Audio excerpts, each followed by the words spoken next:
नमस्कार, मैं प्रांशी राठौर और आप देख रहे हैं नेक्स्ट 9 न्यूज।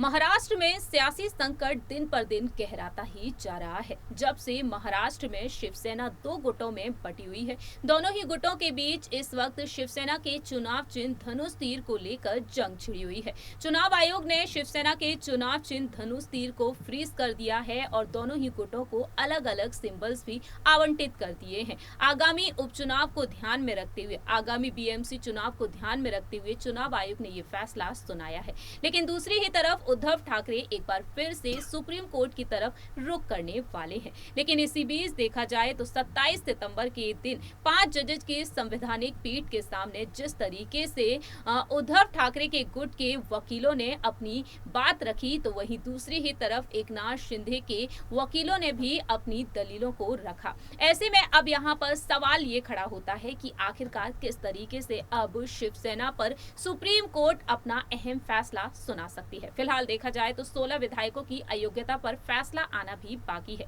लेकिन इस रिपोर्ट के जरिए आपको बताना चाहेंगे एक बार फिर से उद्धव ठाकरे के गुट के अधिवक्ता अभिषेक मनु सिंघवी के बारे में। जी हाँ, जहां एक तरफ वरिष्ठ वकील कपिल सिब्बल ने अपने तर्क रखे, तो वहीं उनके तर्कों का समर्थन किया अभिषेक मनु सिंघवी ने।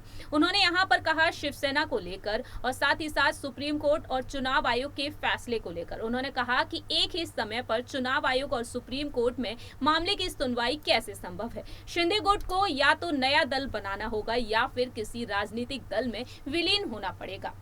इतना ही नहीं, उन्होंने कहा कि अलग हुआ गुट मूल राजनीतिक दल से एंटी डिफेक्शन कानून के तहत पूरी तरह से अलग होता है। साथ ही साथ उन्होंने कहा कि ऐसे में चुनाव आयोग कैसे मामले पर विचार कर सकता है।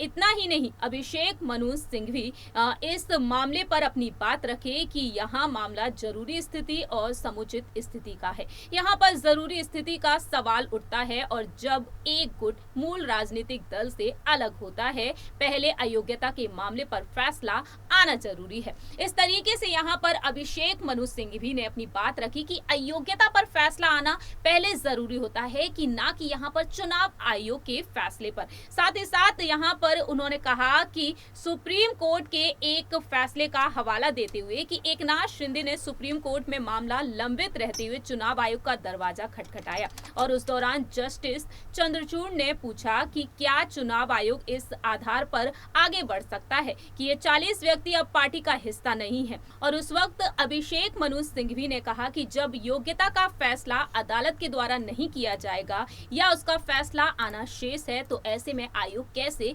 आगे बढ़ सकता है। इस तरीके से अभिषेक मनु सिंघवी ने खुलकर अपनी बात रखी और उन्होंने कहा कि अयोग्यता पर फैसला पहले आना चाहिए सुप्रीम कोर्ट ने। लेकिन उस वक्त यहाँ पर अपना फैसला सुनाया कि अब चुनाव आयोग ही फैसला करेगा कि आखिरकार चुनाव चिन्ह को किसे आवंटित किया जाए। और ऐसे में हम सभी ने देखा कि चुनाव आयोग ने शिवसेना के चुनाव चिन्ह को फ्रीज कर दिया है। अब देखना होगा कि वक्त के साथ साथ जब उद्धव ठाकरे सुप्रीम कोर्ट का दरवाजा खटखटाने के लिए तैयार हैं एक बार फिर से, तब सुप्रीम कोर्ट अपना अहम फैसला क्या कुछ सुनाती है। हमारी इस रिपोर्ट में इतना ही। बाकी की तमाम अपडेट्स के लिए देखते रहिए नेक्स्ट 9 न्यूज।